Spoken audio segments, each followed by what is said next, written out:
Hi dear students, today we are going to see the next unit. Unit 3, Accounts of Partnership Firm Fundamentals. அதாவது கூட்டாண்மை நிறுவன கணக்குகள் அடிப்படைகள்.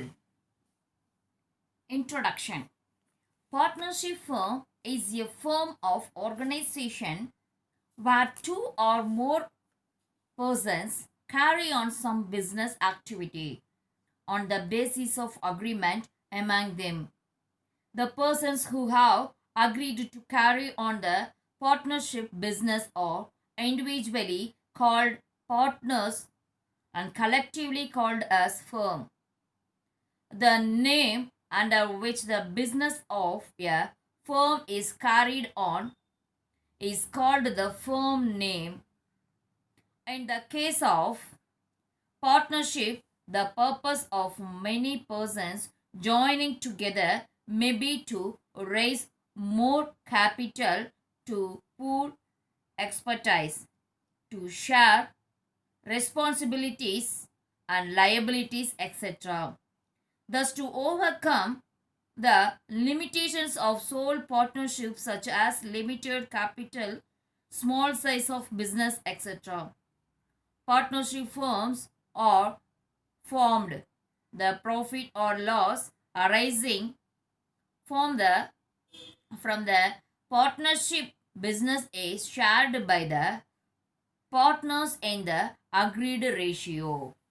இந்த கூட்டாண்மை நிறுவனம் அப்படின்றது இரண்டு பேரோ அல்லது அதற்கு மேற்பட்ட நபர்களோ ஏற்படக்கூடிய ஒப்பந்தத்தில் அடிப்படையில் அந்த தொழிலை ஏற்று நடத்தக்கூடிய தொழில் வடிவமைப்பு அப்படின்ட்டு சொல்லக்கூடியது. இந்த கூட்டாண்மை தொழிலை ஏற்று நடத்த ஒப்புக்கொள்ளக்கூடிய நபர்களை தனித்தனியாக கூட்டாளிகள் எனவும் சொல்லலாம்.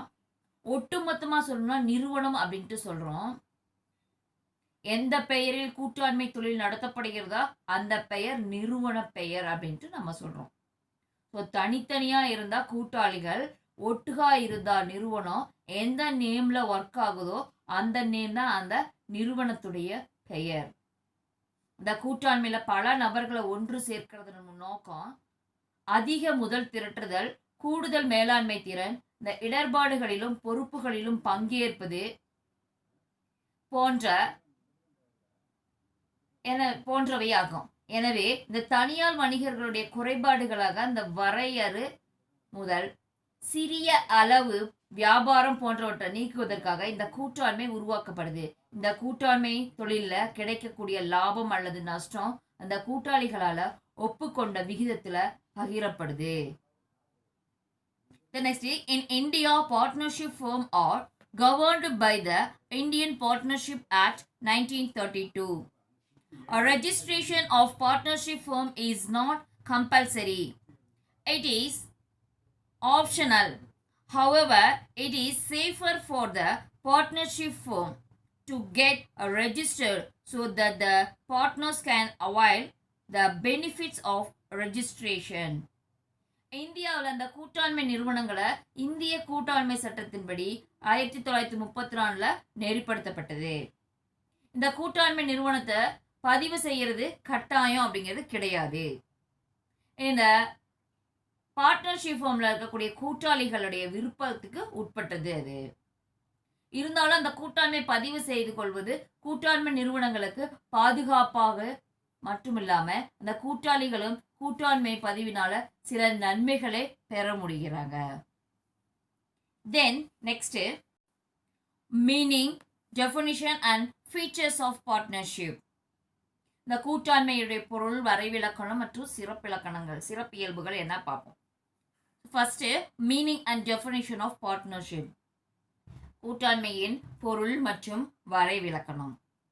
When two or more persons join together to form a business to share the profit or loss arising therefrom in an agreed ratio, the relationship among them is called partnership. The business may be carried on by all or any of them acting for all.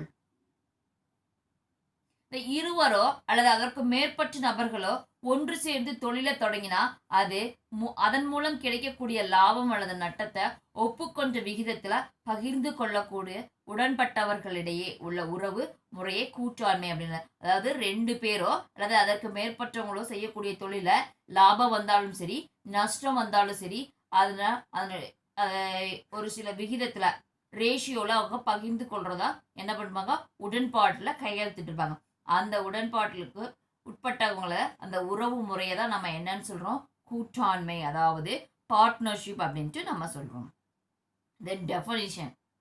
According to section 4 of the Indian Partnership Act 1932, partnership is defined as the relation between persons who have agreed to share the profit of a business carried on by all or any of them acting for all.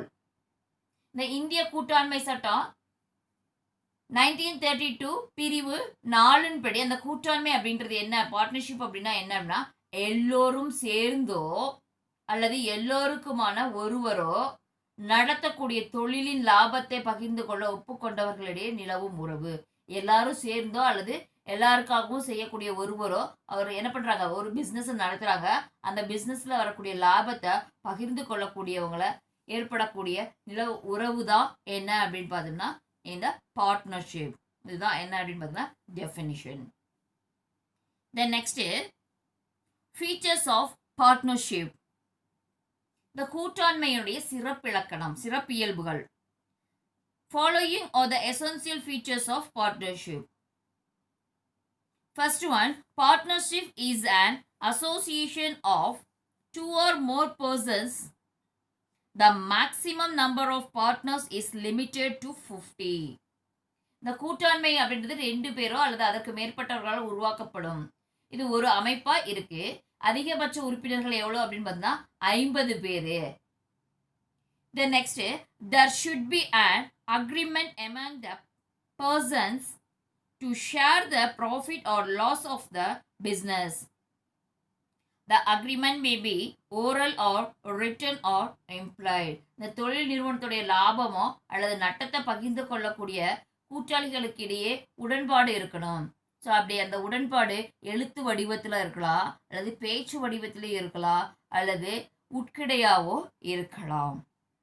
The next one, the agreement must be to carry on business and to share the profit of the business.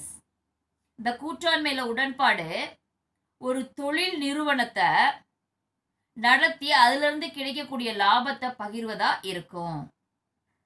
Then next, the business may be carried on by all the partners or any of them acting for all. இந்த கூட்டாண்மை நிறுவனத்தை கூட்டாளிகள் அனைவருமோ அல்லது அனைவரின் சார்பில் அவர்களில் ஒருவரோ நடத்தலாம். These are all the features of partnership. Then next topic, partnership deed. அதாவது இந்த கூட்டாண்மை ஒப்பாவணம். Partnership deed is a document in writing that contains the terms of the agreement among the partners. It is not compulsory for a partnership to have a partnership deed as per the Indian Partnership Act 1932, but it is desirable to have a partnership deed as it serves as an evidence of the terms of the agreement among the partners. இந்த கூட்டாண்மை ஒப்பாவணம் அப்படின்னு சொல்லக்கூடியது இந்த கூட்டாளிகளுக்கு இடையேயான உடன்படிக்கையில அந்த விதிகளை உள்ளடக்கிய எழுத்து வடிவத்திலான ஒரு ஆவணமா இருக்கு. இந்த இந்திய கூட்டாண்மை சட்டத்துல 1932 படி ஒரு கூட்டாண்மை நிறுவனம் இந்த கூட்டாண்மை ஒப்பாவணத்தை மேற்கொண்டிருக்க வேண்டும் என்ற கட்டாயம் கிடையாது. ஆனா இந்த கூட்டாளிகளுக்கிடையே அந்த ஒப்பந்தத்தை விதிமுறைகளுக்கு ஆதாரமாக இது செயல்படுவதால் இந்த கூட்டாண்மை ஒப்பாவணத்தை கொண்டிருப்பது விரும்பத்தக்கதா இருக்கு. ஸோ அது கட்டாயமா அது என்ன பண்ண, கூட்டாண்மை ஒப்பாவணம் தேவை கிடையாது, அதாவது பார்ட்னர்ஷிப் தேவை, டீடு தேவை கிடையாது. ஆனா அதுக்கு ஆதாரமா இருக்கிறது செயல்படுறதுனால அந்த விதிமுறைகள் அதனால அதை என்ன பண்றாங்க, இந்த கூட்டாண்மை ஒப்பாவனம் தேவை, விரும்பத்தக்கதா இருக்கு. Then next, contents of partnership deed. கூட்டாண்மை ஒப்பாவனத்தின் உள்ளடக்கங்கள். First one, name of the firm and nature and place of business. இந்த நிறுவனத்துடைய பெயர், தன்மை மற்றும் தொழில் செய்யக்கூடிய இடம் என்னென்ன. Then date of commencement and duration of business. இந்த தொழில் தொடங்கிய நாள் மற்றும் தொழிலுடைய காலம், அளவு. The next, name and address of all partners. இந்த அனைத்து தொழில்களில் பெயர் மற்றும் முகவரி. The next, capital contributed by each partner.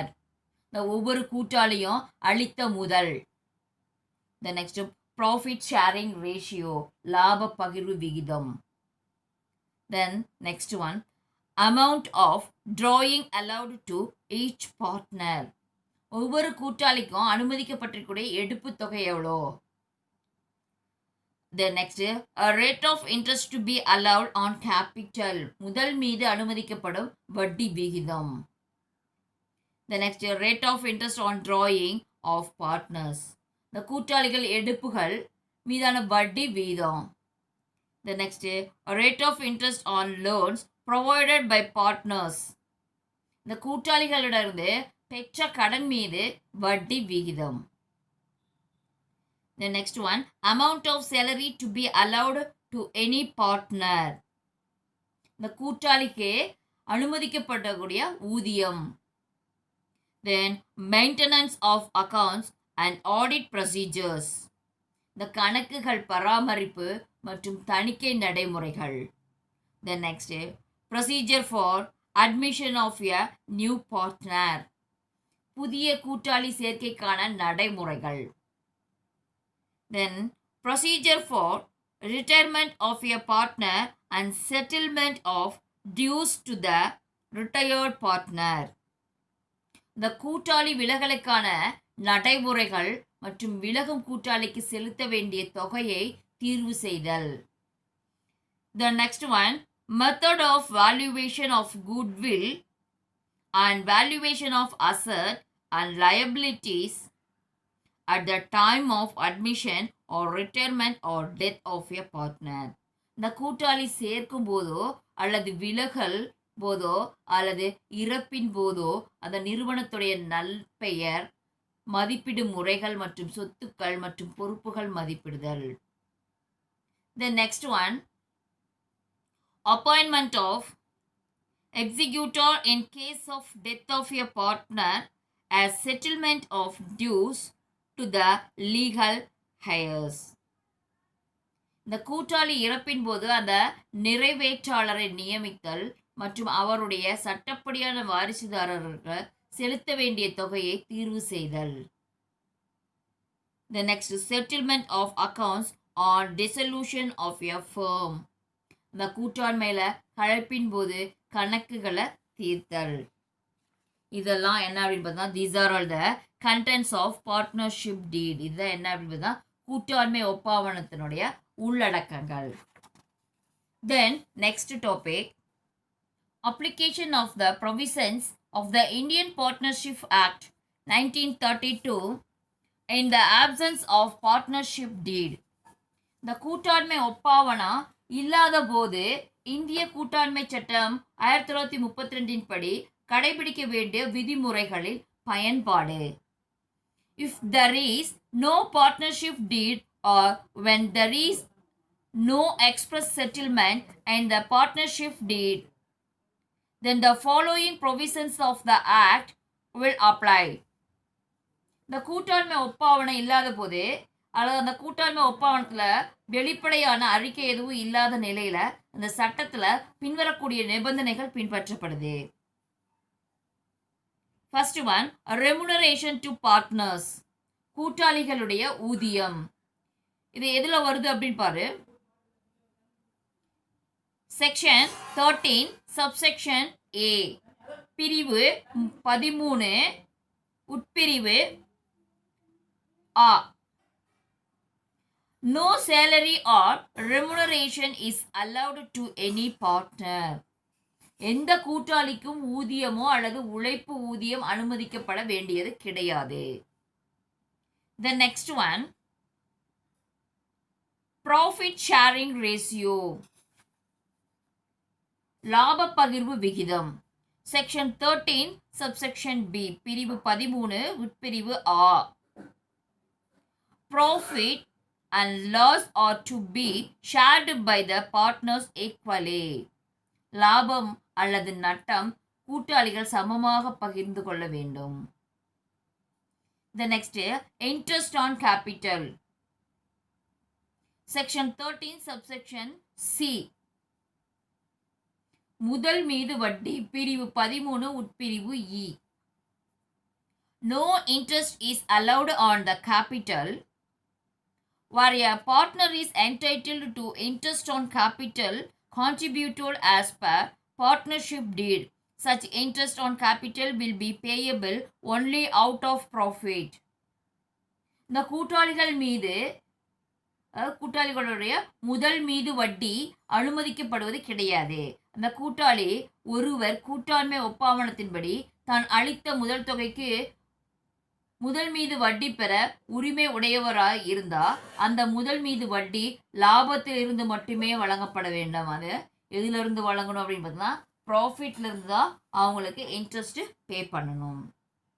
The next, interest on loans advanced by partners to the firm. கூட்டாளிகளிடமிருந்து நிறுவனத்திற்கு பெறப்பட்ட கடன் மீது வட்டி. செக்ஷன் 13 subsection D, பிரிவு 13 உட்பிரிவு E. Interest on loan is to be allowed at the rate of 6% per annum. கடன் மீது வட்டி ஆண்டுக்கு 6% வழங்கப்படணும். The next, interest on drawings, எடுப்புகள் மீது வட்டி. No interest is charged on the drawing of the partners. இந்த கூட்டாளிகள் நீ எடுப்பு மீது வட்டி விதிக்க கூடாது. Okay, these are all the application of the provisions of Indian Partnership Act 1932 in the absence of partnership deed. கூட்டாண்மை ஒப்பந்தத்தில் இல்லாத போது இந்திய கூட்டாண்மை சட்டம் 1932 படி கடைபிடிக்க வேண்டிய விதிமுறைகளுடைய பயன்பாடு. The next, illustration 1. A, B, C and D are partners in a firm. There is no partnership deed. How will you deal with the following? A has contributed maximum capital. He demands interest on capital at 12% per annum. B has withdrawn ₹1,000 per month. Other partners ask B to pay interest on drawings at 10% per annum to the firm, but B does not agree to it. Then, loan advanced by C to the firm is ₹10,000. He demands interest on loan at 9% per annum. A and B do not agree with this. The next, D demands salary at the rate of 5,000 per month as he spends full time for the business. B and C do not agree with this. And A demands the profit to be shared in the capital ratio, but B, C and D do not agree. இப்போ இங்க என்ன கொடுத்துருக்காங்க அப்படின்னு பார்த்தோன்னா ABC அப்படின்னு ஒரு 3 பேர் மற்றும் டி அப்படின்னு 4 பேரும் என்னவா இருக்காங்க, பார்ட்னரா இருக்காங்க. அவங்களுடைய partnership deed, no partnership deed. அவங்க எப்படி இதை டீல் பண்ணுவாங்க, கீழ்கால விவரங்களை எப்படி டீல் பண்ணுவாங்க. அதாவது ஏ அப்படின்றவர் அதிகமான முதலீடு போட்டிருக்காரு. அவர் அந்த முதலீட்டுக்கு வட்டி ஒரு வருஷத்துக்கு 12% வேணும் அப்படின்னு கேட்குறாரு. அதுக்கு எப்படி நம்ம என்ட்ரி எழுதுவோம் அப்படின்னு பார்த்தோம்னா, ஃபர்ஸ்ட் ஆன்சர் போட்டுக்கோ. No interest on capital is payable to any partner. இப்போதான் நம்ம பார்த்தோம் பார்ட்னர்ஷிப் டீட்ல. பார்ட்னர்ஸ்க்கு என்ன கிடையாது அப்படின்னு பார்த்தோம், கேபிட்டலுக்கு இன்ட்ரெஸ்ட் கிடையாது. No interest on capital is payable to any partner. Therefore, A is not entitled to interest on capital. அதனால A உடைய முதல் மீது வட்டிக்கு பெற உரிமை கிடையாது. முதல் மீது வட்டி பெறத்துக்கு அவருக்கு உரிமை இல்லை. Then second one பாரு. B has withdrawn ₹1,000 per month. Other partners ask B to pay interest on drawings at ₹10% per annum to the firm, but B does not agree to it. B அப்படின்றவர் ஒவ்வொரு மாதமும் 1000 ரூபாய் எடுத்துக்கிறாரு. அந்த மற்ற கூட்டாளிகள் பியிட அந்த நிறுவனத்துக்கு ஆண்டுக்கு 10% அந்த டிராயிங்ஸுக்கு என்ன பே பண்ண சொல்கிறாங்க, இன்ட்ரெஸ்ட் பே பண்ண சொல்கிறாங்க. பட் பி என்ன பண்ணுறாங்க, அதை ஒப்புக்க மறுக்கிறார். ஸோ அதுக்கு எப்படி நம்ம என்ட்ரி போடுவோம் அப்படின்னு பார்த்தோம்னா, no interest is chargeable on drawing made by the partner. Therefore, B need not pay interest on drawing. அந்த ரூல்ஸில் என்ன இருக்குது, அந்த இன்ட்ரெஸ்ட் டிராயிங்க்கு இன்ட்ரெஸ்ட் பே பண்ணுங்கிற அவசியம் இல்லை.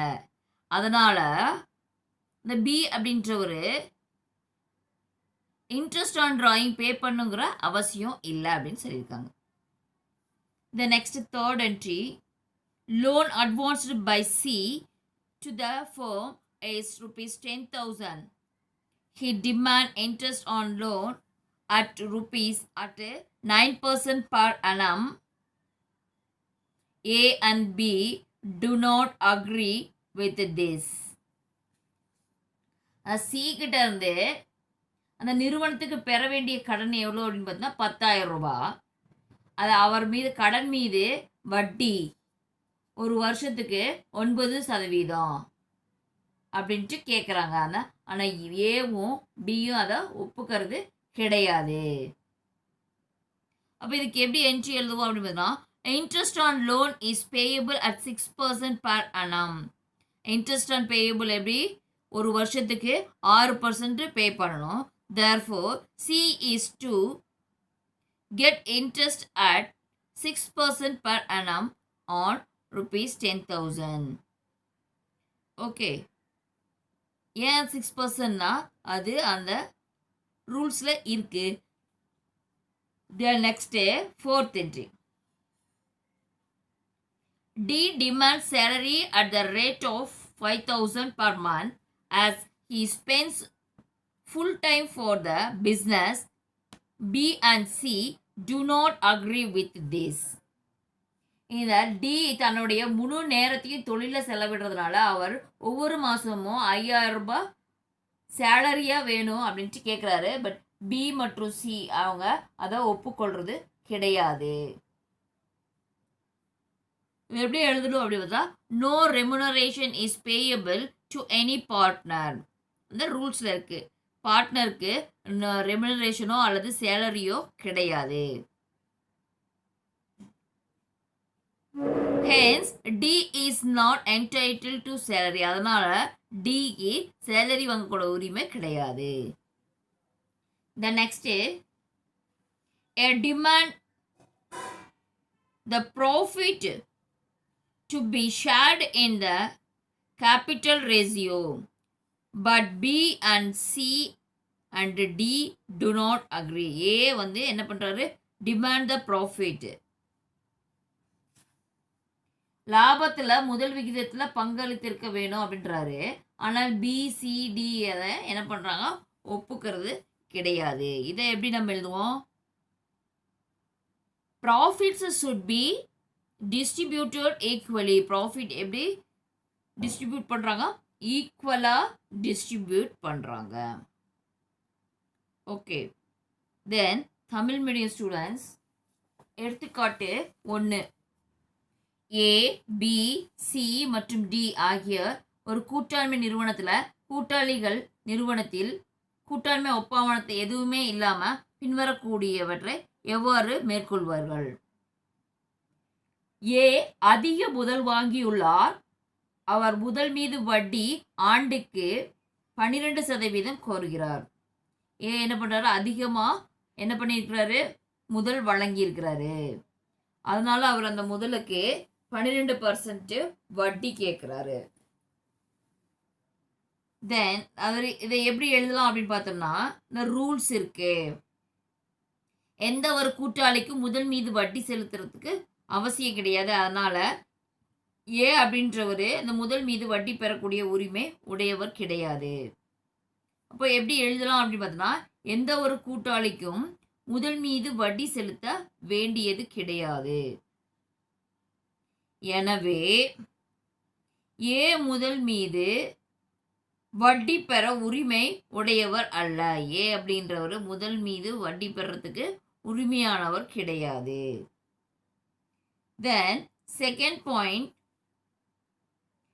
பி ஒவ்வொரு மாசமும் 1000 ரூபாய் எடுத்துக்கிறாரு. ஏழைய கூட்டாளிகள் பி கிட்ட இருந்து இந்த நிறுவனத்திற்கு ஆண்டுக்கு 10% எடுப்புகள் மீது வட்டி அளிக்குமாறு கேட்கிறார்கள். ஆனால் பி அதை ஒப்புக்கொள்வது கிடையாது. இந்த கூட்டாளியினுடைய எடுப்பு தொகைக்கு வங்கி வட்டி விகிதம், ஆனால் எடுப்புகள் மீது வட்டி செலுத்த வேண்டியது கிடையாது. ஆனால் என்ன பண்ண கிடையாது? எடுப்புகள் மீது வட்டி செலுத்துறது கிடையாது. தென் நெக்ஸ்ட், சியிடமிருந்து நிறுவனத்திற்கு பெறப்பட்ட கடன் ரூபாய் 10,000. அவர் மீது கடன் மீது வட்டி ஆண்டுக்கு 9% வேண்டுமென்று கோருகிறார். ஏ மற்றும் பி அதனை ஒப்புக்கொள்ளவில்லை. இந்த கடன் மீது வட்டி ஆண்டுக்கு 6% செலுத்தணும் ரூல்ஸு. ஆனா இங்க சி தான் வழங்கிய 10,000 ரூபாய் கடனுக்கு ஆண்டுக்கு 6% மட்டுமே பெறலாம். டி தனது முழு நேரத்தையும் தொழிலில் செலவிடுவதால் அவர் ஒவ்வொரு மாதமும் ரூபாய் 5,000 ஊதியம் வேண்டும் என்று கோருகிறார். பி மற்றும் சி அதனை ஒப்புக்கொள்றது கிடையாது. இந்த ரூல்ஸ் என்ன அப்படின்னு பார்த்தோம்னா, எந்த கூட்டாளிக்கும் ஊதியம் வழங்க வேண்டியது கிடையாது. ஆகையால அந்த டி அப்படின்றவர் அந்த ஊதியம் பெறத்துக்கு தகுதி உடையவரா இல்லை. ஸோ அப்போ எப்படி எழுதணும் அப்படின்னு பார்த்தா, எந்த கூட்டாளிக்கும் ஊதியம் வழங்க வேண்டியது இல்லை. ஆகையால் டி ஊதியம் பெற தகுதி உடையவர் அல்ல.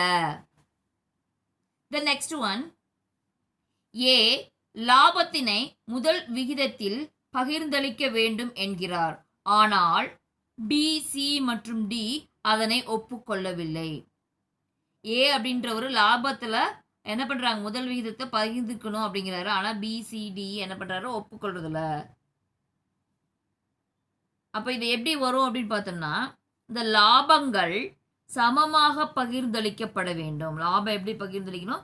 ஈக்குவலாக பகிர்ந்தளிக்கணும். அப்போ எப்படி எழுதுறோம் அப்படின்னு பார்த்தோம்னா, லாபங்கள் சமமாக பகிர்ந்தளிக்கப்பட வேண்டும். Exercise sum 1. Akash, Bala, Chandru and Daniel are partners in a firm. There is no partnership deed. How will you deal with the following? சொல்லுவாங்க, என்ன கிடையாது அவங்களுக்கு அப்படின்னு பார்த்தீங்கன்னா, பார்ட்னர்ஷிப் டீட் கிடையாது. எப்படி அவங்க இதை ஃபாலோ பண்ணுவாங்க? First one, Akash has contributed maximum capital. He demand interest on capital at 10% per annum. The next day, Bala has withdrawn rupees 3,000 per month. Other partners ask Bala to pay interest on drawing at 8% per annum to the firm, but Bala did not agree it. Then Akash demand the profit to be shared in the capital ratio, but others do not agree. The next is Daniel demand salary at the ratio of rupees 10,000 per month as he spent full time for the business. The next loan advanced by Chandru to the firm is rupees 50,000. He demands interest on loan at rupees 12 percentage at 12 percentage per annum. So இப்போ இங்கே என்ன கொடுத்துருக்காங்க அப்படின்னா Akash, Bala and Chandra and Daniel உங்கள் 4 பேரும் யார் அப்படின்னா partners இந்த ஃபார்முக்கு. அவங்க என்ன கிடையாது, பார்ட்னர்ஷிப் டீடு இல்லை. இங்கே கீழே வரக்கூடிய இதை எப்படி டீல் பண்ணுவாங்க, ஃபாலோயிங் கீழே கொடுத்துருக்கக்கூடிய பாயிண்ட்ஸில் எப்படி டீல் பண்ணுவாங்க அப்படின்னு பார்த்தோம்னா, ஃபர்ஸ்ட்ல என்ன சொல்லியிருக்காங்க, ஆகாஷ் அப்படின்றவர் அதிக முதல் வழங்கியிருக்காரு. அவர் அந்த முதல் மீது வட்டியை ஆண்டுக்கு 10% வேணும் அப்படின்னு சொல்லிட்டு கேட்குறாரு. இதை நம்ம எப்படி எழுதுவோம் அப்படின்னு பார்த்தோம்னா, ஃபர்ஸ்ட் தமிழில் மீனிங் சொல்லிடுறேன், அப்புறமா நம்ம ஆன்சர் பார்ப்போம். Then second, Bala has withdrawn 3,000 per month. Other person asked Bala to pay interest on drawings at 8% per annum to the firm, but Bala did not agree to it. இந்த பாலா அப்படின்றவர் ஒவ்வொரு மாசமும் 3,000 எடுத்துக்கிறாரு. மற்ற கூட்டாளிகள் அந்த பாலா கிட்ட ஒவ்வொரு வருஷமும் 8% டிராயிங்ஸுக்கு இன்ட்ரெஸ்ட் பே பண்ண சொல்றாங்க. ஆனா அந்த பாலா ஒப்புக்கொள்றது கிடையாது. Then next, Akash demand the profit to be shared in the capital ratio, but others do not agree. The Akash வந்து இந்த ப்ராஃபிட் உடைய முதல் விகிதத்தில் பகிர்ந்தளிக்கணும் ப்ராஃபிட் அப்படின்னு கேட்குறாரு. ஆனால் மற்றவங்க என்ன பண்ணுறாங்க, அதை ஒப்புக்கொள்றது கிடையாது. The next, Daniel demands salary at the rate of 10,000 per month as he spends full time for the business. Daniel தன்னுடைய முழு நேரத்தையும் அந்த பிஸ்னஸில் செலவிடுறதுனால ஒவ்வொரு மாதமும் 10,000 சேலரி வேணும் அப்படின்ட்டு கேட்குறாரு. The next, loan advanced by Chandru to the firm is 50,000. He demands interest on loan at 12% per annum. அந்த சந்துரு அந்த நிறுவனத்துக்கு கொடுத்துருக்கக்கூடிய கடன் 50,000 ரூபாய்.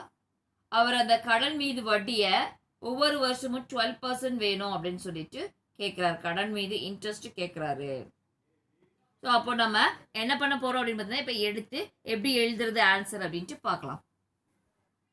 ஃபர்ஸ்ட் என்ட்ரியில் என்ன சொல்லியிருக்காங்க, Bala has contributed maximum capital contribute பண்ணியிருக்காங்க.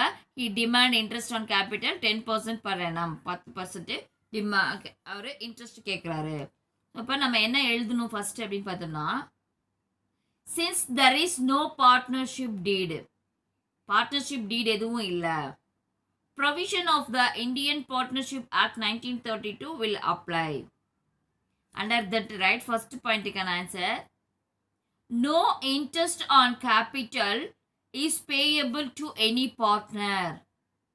எந்த ஒரு பார்ட்னருக்கும் இன்ட்ரெஸ்ட் ஆன் கேபிட்டல் கிடையாது.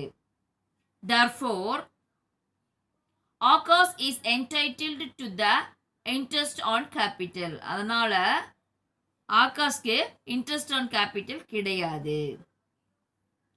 Okay, then next second entry, Bala has withdrawn rupees 3,000 per month. Other partners ask Bala to pay interest on drawing at 8% per annum to the firm, but Bala did not agree to it. இப்போ என்ன எழுதணும் answer, no interest is chargeable on drawings made by the partner. Therefore Bala need not pay interest on drawing. அதனால பாலா என்ன பண்ணுறாரு, interest on drawing பே பண்ணுறது இல்லை. Need not பே பண்ண தேவையில்லை. Then next, Akash demand the profit to the shared and the capital ratio, but others to not agri. இப்போ இதுக்கு என்ன எழுதணும் அப்படின்னு பார்த்தோம்னா profit should be distributed equally. Profit எப்படி தான் டிஸ்ட்ரிபியூட் பண்ணணும், ஈக்குவலாக டிஸ்ட்ரிபியூட் பண்ணணும். Then next Daniel demands salary at the rate of rupees 10,000 per month as he spent full time for the business. But no remuneration is payable to any partner. எந்த ஒரு பார்ட்னருக்கும் remuneration கிடையாது. Hence, Daniel is not entitled to salary. அதனால டேனியலுக்கு salary கிடையாது. Then next, loan advanced by Chandru to the firm is rupees 50,000. He demands interest on loan at 12% per annum. Interest on loan is payable at 6% per annum. So interest எவ்வளோ ஒரு வருஷத்துக்கு கொடுக்கணும் அப்படின்னு பார்த்தா 6% தான் கொடுக்கணும், 12% கிடையாது.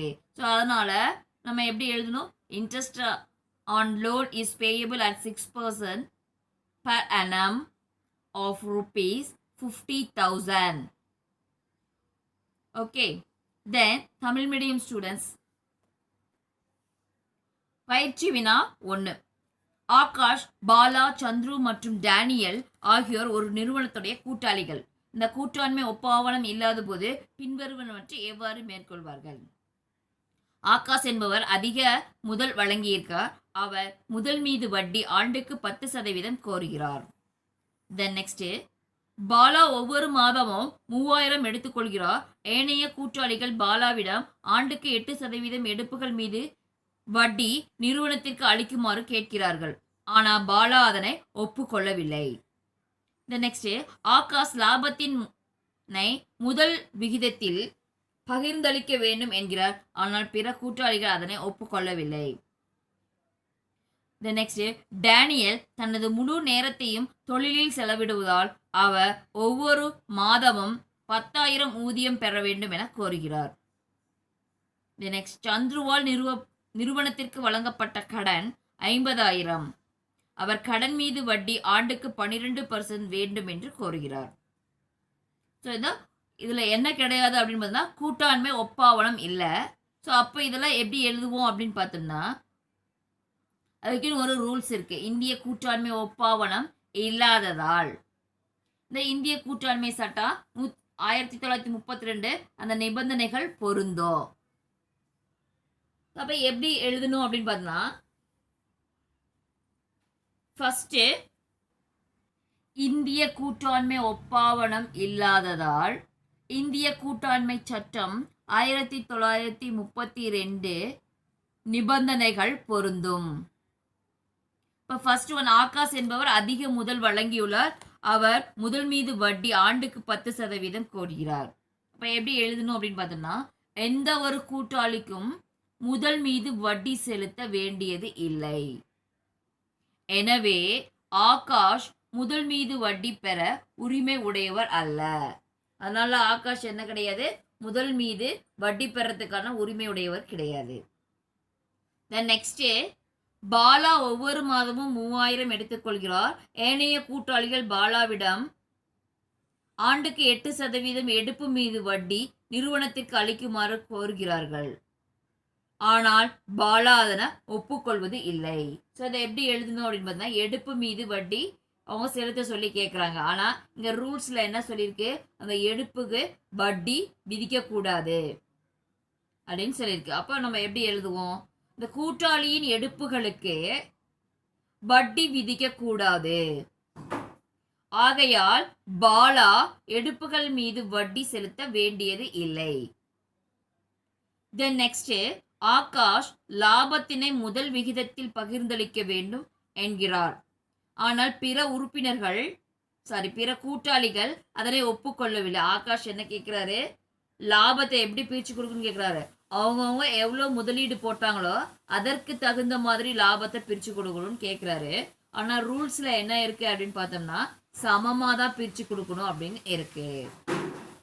ஸோ அதனால என்ன எப்படி எழுதணும்னா லாபங்கள் சமமாக பகிர்ந்தளிக்கப்பட வேண்டும். எனவே என்ன எப்படி கொடுக்கணும், எல்லாத்துக்கும் லாபம் சமமாக தான் கொடுக்கணும். The next one, டேனியல் தனது முழு நேரத்தையும் தொழிலில் செலவிடுவதால் அவர் ஒவ்வொரு மாதமும் ரூபாய் 10,000 ஊதியம் வேண்டும் என்று கோருகிறார். அப்போ என்ன கொடுக்கணும்? எந்த ஒரு பார்ட்னர்ஸ்க்கும் அங்கே என்ன கிடையாது, ஒர்க் பண்ணால் சேலரி கிடையாதுன்னு ரூல்ஸ் இருக்கு. ஸோ அப்போ எப்படி கொடுக்கணும் எழுதணும் அப்படின்னு எந்த கூட்டாளிக்கும் ஊதியம் வழங்க வேண்டிய அவசியம் இல்லை. எந்த கூட்டாளிக்கும் ஊதியம் வழங்க வேண்டியது இல்லை. ஆகையால் டேனியல் ஊதியம் பெற தகுதி உடையவர் அல்ல.